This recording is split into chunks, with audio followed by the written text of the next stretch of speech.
Maestro, muchas gracias por aceptar esta gran invitación. Ya le comenté que me siento muy, muy emocionado por esta entrevista. Soy consciente que usted es maestro, es sacerdote Soto Zen, fue el primer sacerdote Soto Zen en España. Y me llamó mucho la atención, siempre nos ha llamado mucho la atención los occidentales, ¿no? La palabra Zen, que en todos lados queremos poner zen, ¿no? Spa zen, comida zen, restaurante zen. Este, Me gustaría saber de sus propias palabras qué es el zen y cómo puede ayudarnos a cada uno de nosotros. Mm, Buen día, Mauricio. Muchísimas gracias por tu invitación para expresarme en tu podcast.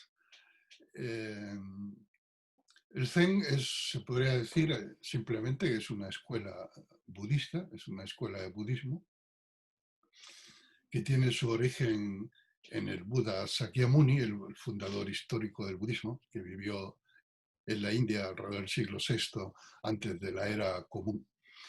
Y que una tradición que se pasó de maestro a discípulo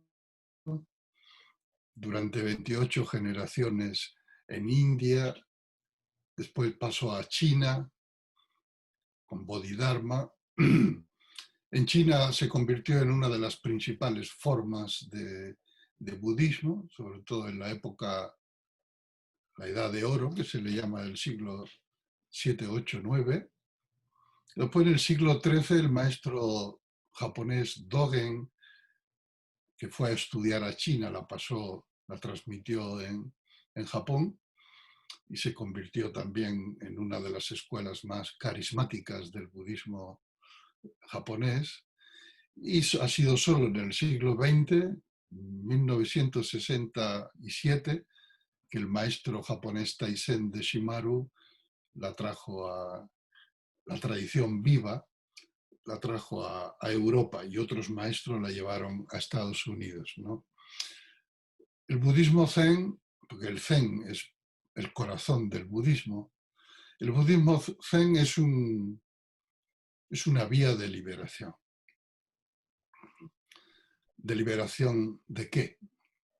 Pues principalmente de la ignorancia humana, es decir, de nuestra propia mente ignorante, de nuestra propia mente limitada y condicionada, que nos hace ver una realidad que no es la realidad, que nos hace confundir las representaciones mentales que tenemos, que nos hacemos sobre la realidad con la realidad en sí. ¿Mm? Que tendemos a pensar, a creer que lo que uno piensa, eso es la realidad, ¿no? Y no se da cuenta que es solo un pensamiento sobre la realidad.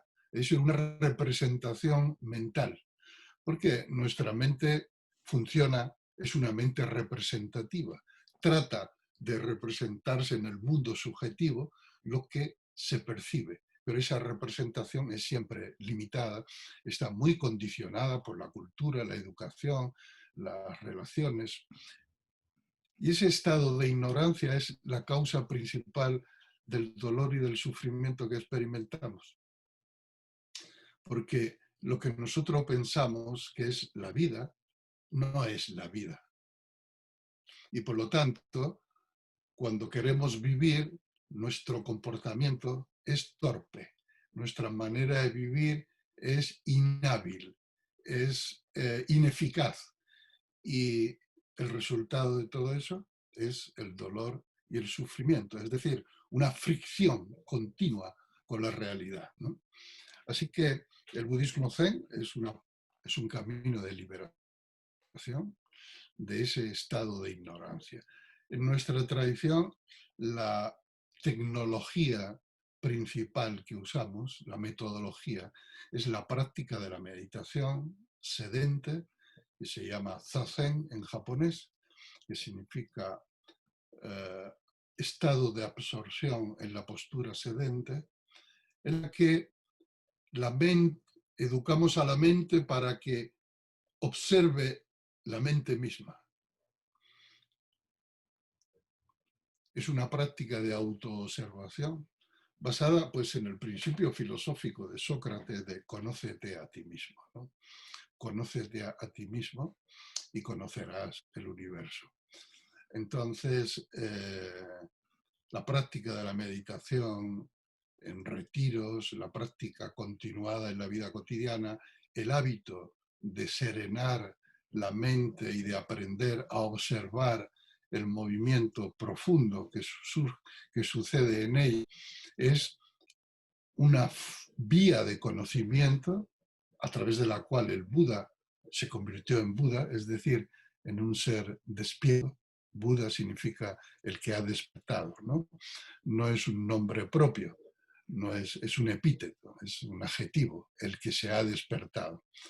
Y entonces, afortunadamente, el Buda dejó un mapa detallado de su recorrido, de su búsqueda, que desde entonces todos sus seguidores pues tratamos de seguirlo y de experimentar lo mismo que él experimentó.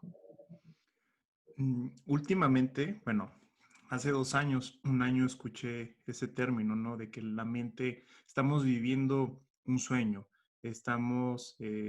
pensamos que es la vida, pero ni siquiera la vivimos. Y vamos diciendo y opinando de la vida sin ni siquiera, a través de lo que hemos recolectado en nuestra pequeña, pues sí, 20 años, 30, 40 años, que no es nada.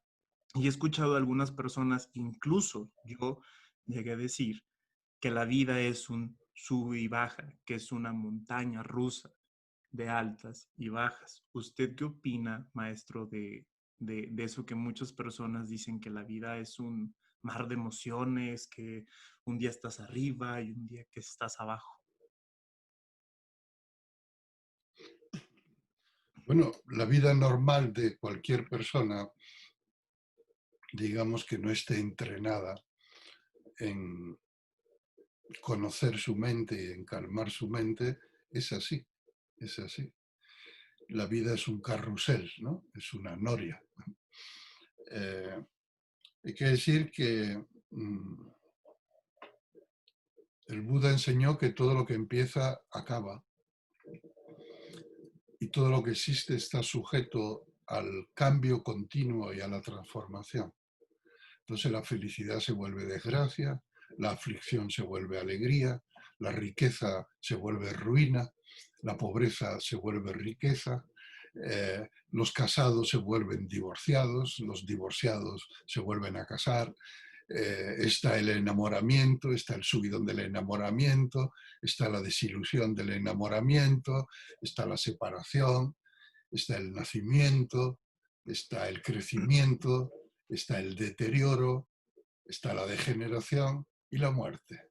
Y todo en la vida obedece a este ciclo. No hay nada que escape a este ciclo. Nada. ¿Mm? Desde los astros hasta la vida de una planta, la vida de un animal, la vida de un sentimiento, de un pensamiento, de un podcast, todo está sometido al mismo, a la misma rueda del samsara, que se le llama en el budismo, la rueda de la vida y de la muerte, que por lo general genera mucho dolor y sufrimiento. Precisamente la enseñanza del Buda va destinada a comprender las causas de este dolor y de este sufrimiento y a ponerle fin para tener una vida lo más plena y dichosa posible. Todo esto es a través de la ignorancia. Yo tenía antes el concepto de que una persona ignorante era que el que no leía, el que, el que le faltaba conocer más de cuestión intelectual, ¿no? Hasta que me acuerdo una vez mi terapeuta me comentó que dice, sí, Mauricio, eh, qué bueno que tengas todo acá, pero no lo has pasado acá. ¿De qué sirve leer tanto si realmente sigues siendo un ignorante? Esas fueron sus palabras. Y ahorita, pues bueno, el budismo se menciona la causa del sufrimiento es la ignorancia. Y usted tiene un libro, maestro, que yo estoy muy, muy, muy encantado. Es el primer libro que he leído y y es el último libro del año que leí y puedo decir que es el mejor libro que he leído. No porque usted esté aquí presente, sino sinceramente fue eh, un mar de emociones lo que estaba leyendo, el darme cuenta de que no estaba viviendo y cómo era parte de una religión, de una religión, que la religión del mercado, o podemos decir incluso del capitalismo. Ese libro usted lo hizo en el 2008, si no mal recuerdo. Han pasado Mm. creo que ya 11 años, 11 años, 12 años de ese libro. ¿Usted cómo ha visto este crecimiento de esta religión del mercado en una década, podemos decir? Bueno, pues a todas luces ha estado yendo a más, ¿no? El capitalismo continúa desarrollándose, la, la carrera loca por la riqueza, por la acumulación de bienes, la avidez por experiencias sensoriales y placeres sensoriales no ha parado de crecer, salvo con la pandemia del COVID, que ahí sí se ha parado todo, pero no porque el ser humano haya decidido pararlo, sino porque las fuerzas de la naturaleza nos han parado, ¿no? Y yo creo que finalmente será probablemente una tragedia mundial que tenga sus raíces en acontecimientos naturales, en los límites de nuestro ecosistema, ¿no?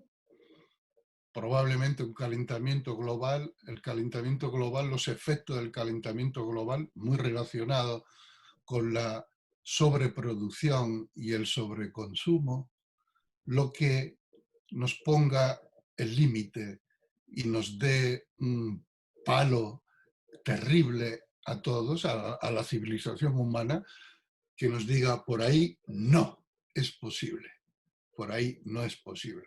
Claro, eso sin lugar a duda va a generar mucho dolor y sufrimiento, ¿no? Porque la tendencia es tan fuerte que no se ve que haya ninguna fuerza humana, cultural, religiosa, espiritual, política, capaz de parar eso de una manera razonable, ¿no?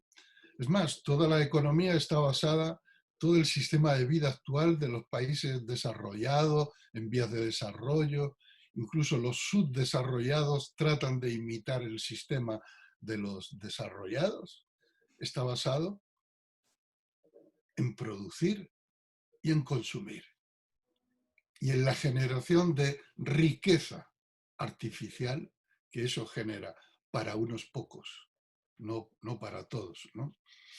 Entonces, estamos como un hámster atrapado en una rueda y no paramos de dar vueltas y vueltas y vueltas y vueltas persiguiendo un bienestar, una felicidad basada en lo material que se nos escapa cada vez más y al mismo tiempo el terrible efecto secundario es que estamos destrozando el ecosistema que nos sostiene como seres vivos, ¿no?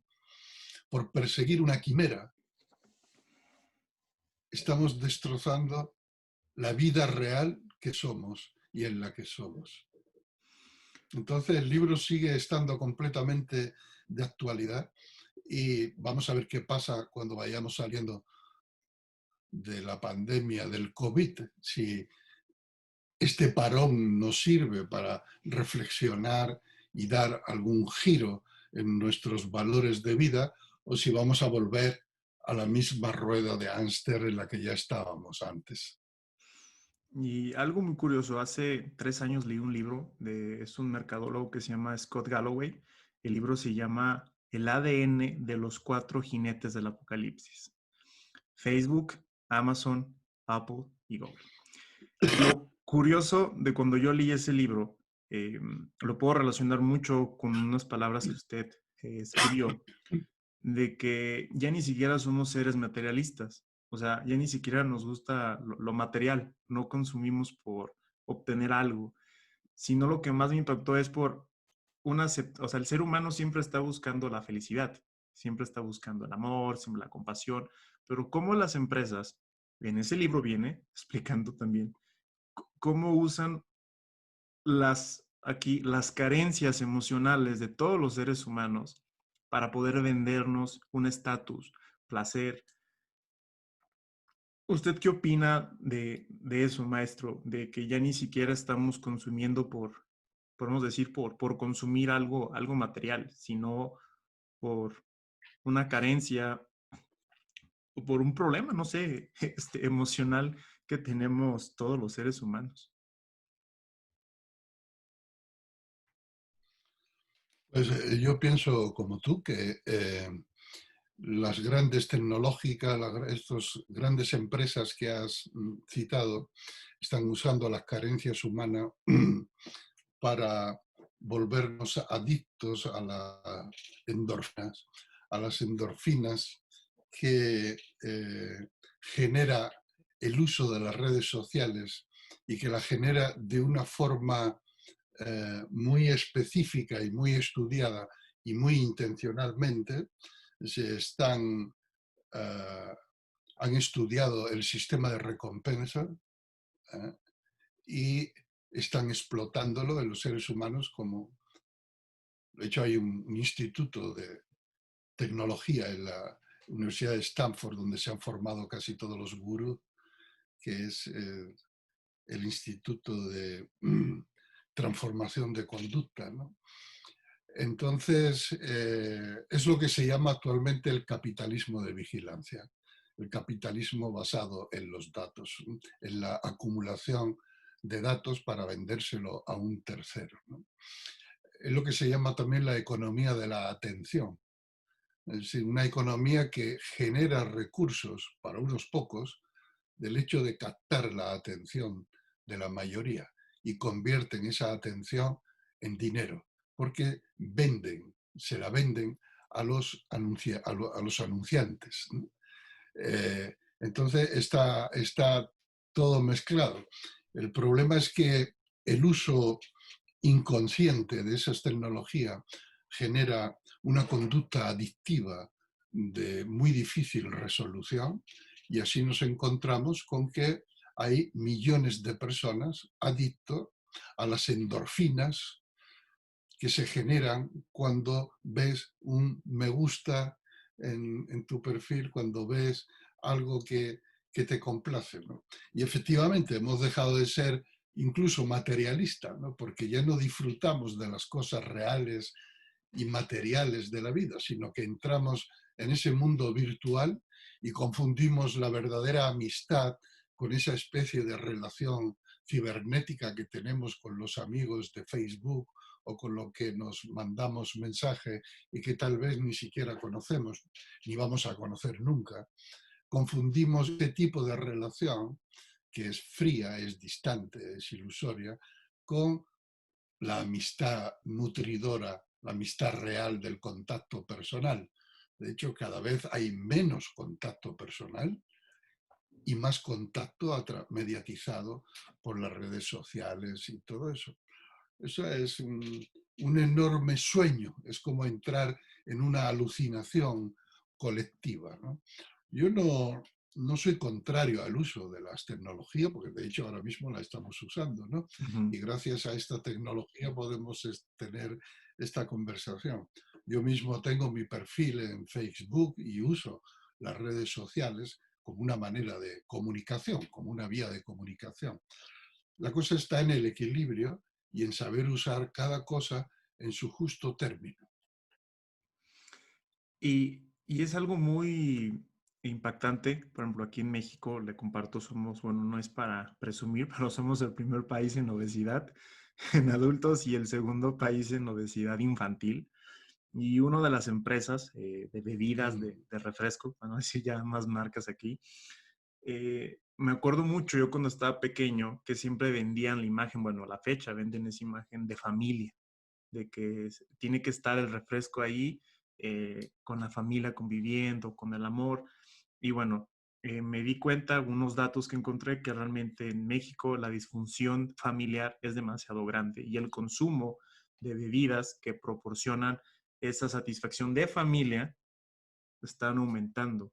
No sé si haya realmente una relación, esta es mi hipótesis, de que a través de cómo incluso la familia se está distorsionando, se ha distorsionado incluso algunas religiones y todo esto por las propagandas o la publicidad que hoy en día se está manejando por parte de las empresas.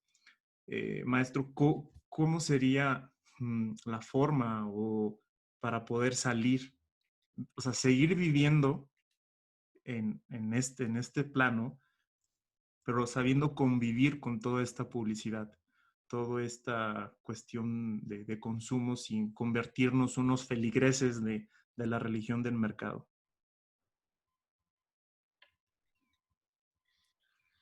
Necesitamos reeducarnos.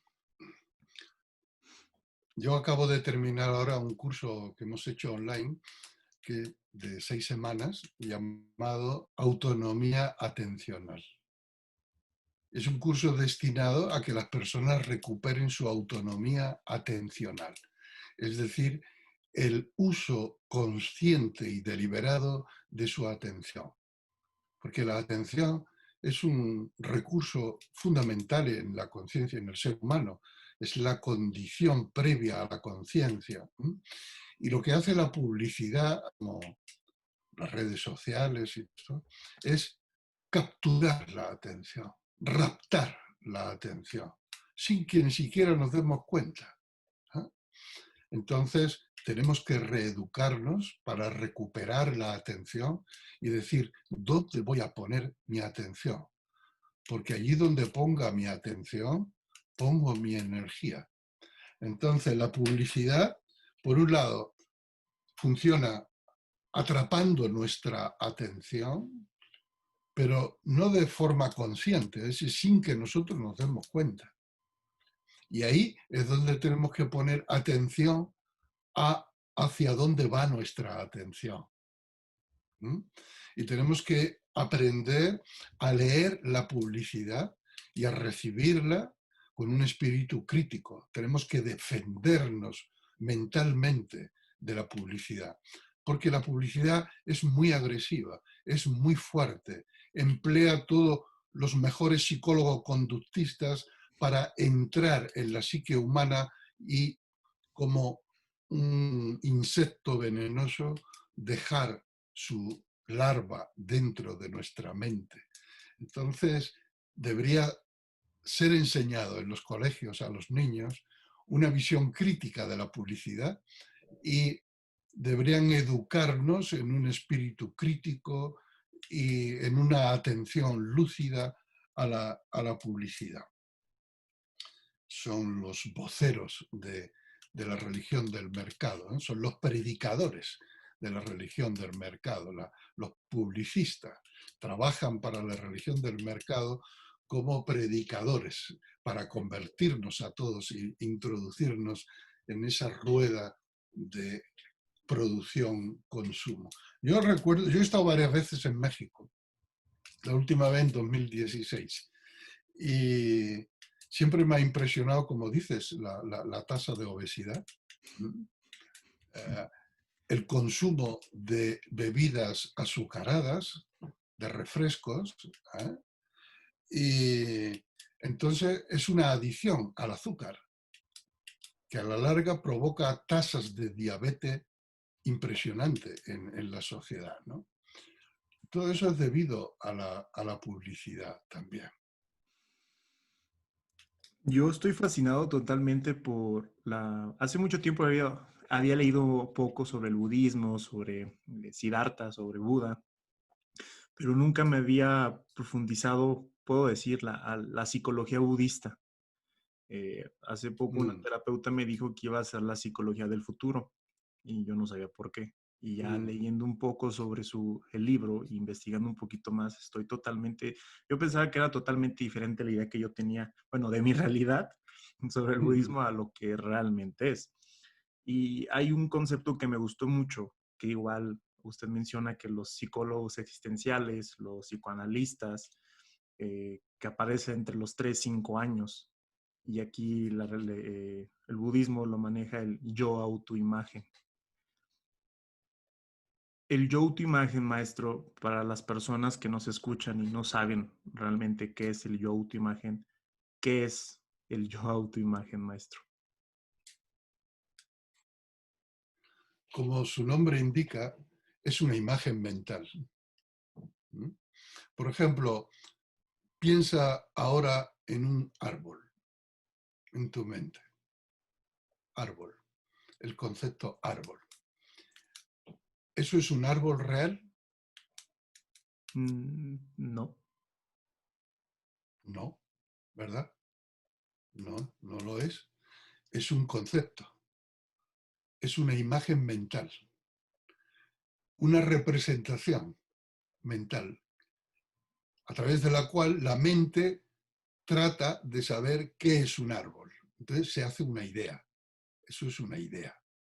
Pero la idea de árbol no es el árbol real. Esto se entiende, ¿no? Ujú. ¿Verdad? Sí, sí, sí, Vale. sí, sí. Ahora piensa en yo. Piensa en yo. Yo. Yo. ¿Qué es eso? Es un concepto. Es una imagen. Es una autoimagen. Es decir, es la imagen de sí. Pero esa imagen es una creación mental. No es el ser real que eres, que soy. De la misma manera que el concepto mental de árbol no es un árbol real. El concepto mental del ser que yo soy no es lo que yo realmente soy. Pero nos quedamos en el concepto, nos hacemos una idea de lo que somos, de lo que deberíamos ser. Todo eso fruto del condicionamiento social, familiar, cultural, educacional, mediático, ¿verdad? Y perdemos la conexión con el ser real que somos. Entonces, la meditación Zen, por ejemplo, la práctica de la meditación, la práctica de la atención, lo que hace es ponerte en conexión con el ser real que eres, con la complejidad, la totalidad, lo ilimitado del ser real que eres. Y te enseña a liberarte de los conceptos, las imágenes, las autoimágenes sobre lo que eres. Es decir, la meditación es un despertar en ese sentido. El budismo es un camino de despertar en el sentido de que te saca del sueño, de la ilusión, de las ideas y de las imágenes mentales que construyes y te pone en contacto con la vida real, con la realidad de lo que eres. Como le decía Morfeo a Neo en la película de Matrix, ¿no? Bienvenido a la realidad. Eso es lo que te dice el budismo cuando practicas. Bienvenido a la realidad. Sal de tu construcción mental. Eso es Matrix, la construcción mental que fabricamos en nuestra mente. Y bienvenido a la realidad. Entonces, si seguimos viviendo con el yo autoimagen, no hemos vivido nunca. O sea, No, una persona que pueda tener 70, 75 años, 80 años y durante esos 80 años de su vida siempre vivió con el yo autoimagen, nunca vivió. ha vivido en una ilusión. Ilusión. Imagínate que tú tienes interiorizado una autoimagen de hombre como que los hombres no lloran. Los hombres son fuertes. Los hombres no se dejan llevar por sus emociones. Y tú te pasas toda la vida tratando de ser fiel a esa autoimagen. Yo como hombre no lloro, no debo llorar, nunca lloraré. Y te mueres con 70, 80 años sin haber llorado en tu vida. Pues te has perdido una gran parte del ser que eres, del ser sensible, sometido a la tristeza, a la pena y que necesita llorar naturalmente. Esto es un ejemplo muy sencillo, muy simple, pero la realidad es mucho más compleja que esto.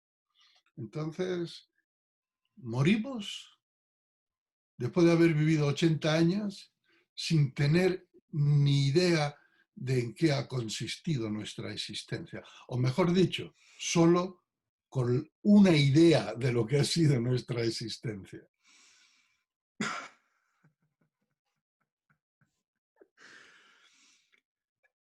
Ay, me quedé sin palabras. Eh,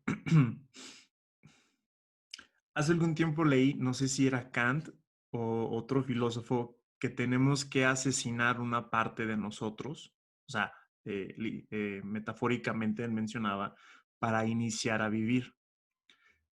Yo con este concepto de yo autoimagen, que me he dado cuenta en mi persona de que hay situaciones de mi vida o hubo conflictos que, bueno, puedo decir en ese momento que eran conflictos, pero realmente no eran conflictos. Mm, no puedo decir aquí, comparto que me arrepiento por haber vivido con una imagen errónea de la realidad. Y pasaron los años y me di cuenta que realmente no fue como yo lo creí.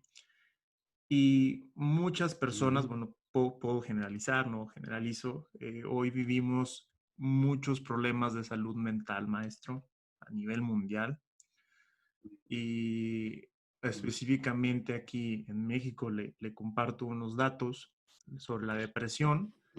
Este 2020 la depresión es la principal causa de discapacidad laboral. El suicidio es la segunda causa de muertes en jóvenes de entre 17 y 30 años de edad. Al mes en México, en marzo, se reportó que cada mes se están suicidando 52 niños al mes menores de 18 años. Yo tuve la desgracia de conocer a una familia que un niño de 8 años se quitó la vida porque recibió un rechazo de su pareja, ¿no? Fue decirle a una niña que me gustas, ¿no? Te quiero, y la niña lo rechazó y esa fue la causa del suicidio. ¿Qué opina, maestro, a través de todo esto del yo autoimagen? Bueno, yo puedo llegar aquí a la conclusión que quizás el yo autoimagen es el que nos está llevando a todos estos problemas de salud mental, pero de sus palabras, ¿qué opina de estos datos y de los que se esperan? Que se espera una gran pandemia de salud mental después de esto del COVID, o que ya estamos viviendo. Ya en Europa también se está produciendo. Yo no conozco los datos exactos, pero la depresión se espera que sea la principal causa de enfermedad mental, si no lo es ya dentro de pocos años, así como su pareja de baile, que es la ansiedad, ¿no? O el estrés. En el budismo se dice que la depresión y el estrés forman parte del mismo proceso. Forman parte del mismo proceso. Por ejemplo, un hámster, un ratón, en la que se le promete una recompensa de endorfina, de felicidad, de placer, siguiendo un ritmo de vida determinado, que es el productivista consumista, tiene una etapa en la que va detrás, va detrás, va detrás, va detrás, va detrás, y eso le lleva al estrés, pero no puede parar, no puede parar. Continúa, continúa, continúa. Llega un momento en que el organismo entendido como una unidad psicosomática, colapsa. Y el colapso es la depresión, el extremo opuesto, el extremo opuesto. El estrés, las redes sociales, están basadas en una sobreexcitación continua y en una sobreproducción continua de endorfinas. Eso es lo que mantiene la excitación, ¿no? Es el mecanismo de recompensa. Pero llega un momento en que el cerebro mismo se agota y entonces deja de producir endorfinas. Entonces cae en el abismo de la depresión. Esto en líneas generales, porque qué duda cabe que la ansiedad y la depresión son complejos que no son solo problemas médicos, son problemas de civilización, son los efectos colaterales del sistema de vida. Y es completamente pretender erradicar la ansiedad y el estrés, la ansiedad y la depresión solo por medios químicos, solo por ansiolíticos y antidepresivos. Es completamente estúpido, porque es el sistema en su totalidad, el sistema de vida, de valores, el ritmo de vida, el uso del tiempo, que condiciona las relaciones personales, las relaciones familiares, las relaciones económicas, todo el sistema en su conjunto es el que produce esto. No son fallos puntuales de personas, es el sistema en sí. Así que es inevitable y va a ir a más mientras el sistema no se transforme. Es cierto que el mindfulness se está recetando para la depresión. También se está haciendo aplicaciones de mindfulness en las grandes empresas, a los empleados y tal, para que estén más relajados, estén más concentrados, estén más tranquilos, estén más sosegados. Pero para eso a lo mejor no hace falta hacer mindfulness. Sería suficiente con que los empresarios obligaran a trabajar menos horas a los trabajadores, les dieran un salario mejor, les permitieran compaginar su vida laboral con su vida familiar. Bastaría con que los empleados tuvieran una mayor calidad de vida por sí, así no se estresarían tanto. Entonces, el sistema capitalista, además, sitúa la responsabilidad del estrés y de la depresión en el individuo que se estresa y se deprime. No lo acepta como un mal sistémico, sino que delega, no, proyecta la responsabilidad en el individuo, ¿no? Cuando es en sí el sistema el que inevitablemente produce estas enfermedades. Por eso mi acercamiento al mindfulness, más desde la tradición budista, ¿no? No se puede usar el mindfulness como una técnica como para resolver un problema puntual, como si fuera una aspirina, un calmante que te tomas cuando te duele la cabeza, ¿no? Vale, en un momento dado necesitas tomarte un calmante si el dolor es muy intenso, pero no vas a solucionar el dolor de cabeza o cualquier otro dolor solamente tomando calmantes. Te tendrás que preguntar cuáles son las causas, cuáles son las condiciones que produce ese dolor, de dónde viene ese dolor. Y solo entonces, trabajando en las causas profundas, es como el dolor va a desaparecer. Entonces, yo no estoy de acuerdo en el uso del mindfulness como una especie de analgésico universal que sirve para paliar superficialmente cualquier molestia. No, a veces la molestia es necesario que siga, que esté, para que uno se pregunte, bueno, ¿de dónde viene esto, no? Porque si solamente lo que hace es narcotizarse, pues entonces nunca te vas a preguntar ni vas a indagar en el origen profundo, en las causas profundas de eso. Ya comentó sobre mindfulness, que es la última Sí, ha tópico salido, sí. que quería manejar. Y bueno, yo me acerqué a mindfulness, maestro, después de leer todos estos datos, ¿no? Depresión, ansiedad, dijo, bueno, yo como médico, ¿qué puedo hacer? Bueno, ya empecé a leer algunos libros, me incliné más por la cuestión científica de los cambios cerebrales, ya, toda esta cuestión que usted ya sabe, maestro. Pero también me topé con muchas dudas y que en mi persona me empecé a cuestionar muchas cosas y a escuchar a otras personas que me empezaban a decir que en ocasiones los occidentales, bueno, los occidentales les encanta seguir con su estilo de vida, les encanta, pero buscan una píldora, como la persona que tiene diabetes, hipertensión aquí en México, quieren seguir comiendo igual, pero quieren que los curemos. Y se ha terminado igual con la atención plena, con mindfulness, que incluso llegué a escuchar, maestro, que la práctica de mindfulness es una práctica egoísta, que incluso es una herramienta, pero que se relaciona más con el ego, con el yo autoimagen que se está manejando aquí en el occidente. ¿Qué opina usted? ¿Cuál es su opinión? Sea libre de comentar. Me gustaría saber de cómo una práctica que es muy seria de una religión, yo respeto todas las religiones, y solamente quieren arrancar una hoja y venderla, que es la panacea en algunos casos. ¿Qué opina usted de Mm. esta revolución? Yo opino lo mismo. No creo que el mindfulness en sí potencie el egoísmo.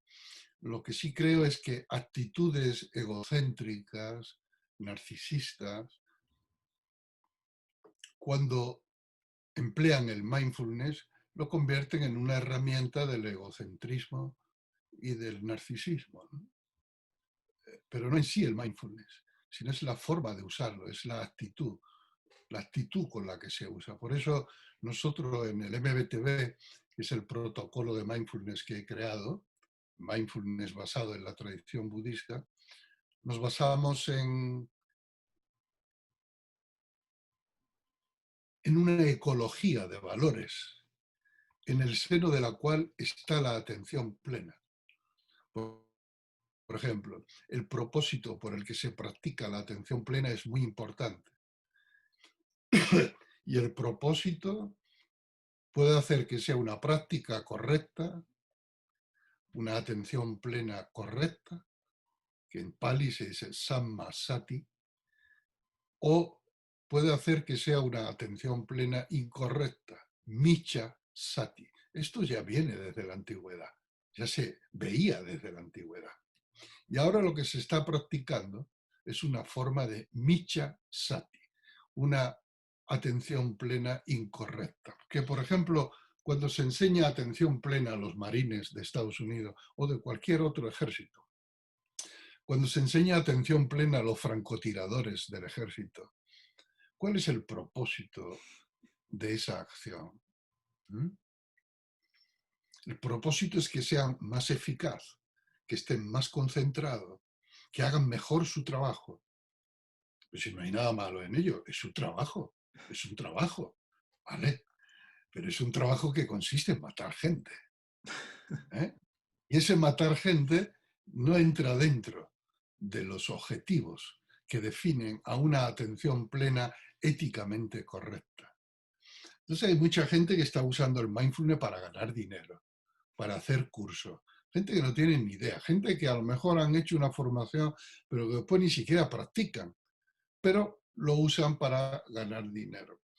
Gente que lo usan para crear paquetes para empresas y ganar dinero. Todo el propósito está siempre el ganar dinero, ganar dinero, ganar dinero, o ganar prestigio, o ganar fama. Eso no entra dentro del propósito del mindfulness, ¿no?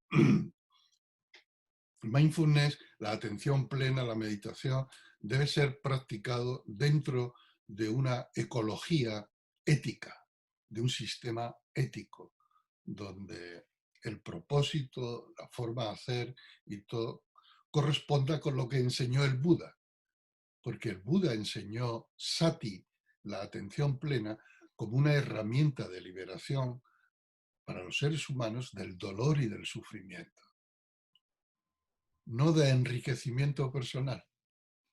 Muchas gracias, maestro. Ya estamos terminando esto. Le agradezco mucho. Más preguntas a mí ahorita me están surgiendo, pero igual las personas que les interesan más, pues lean el libro de Zen de Plaza del Mercado y generen sus propias preguntas.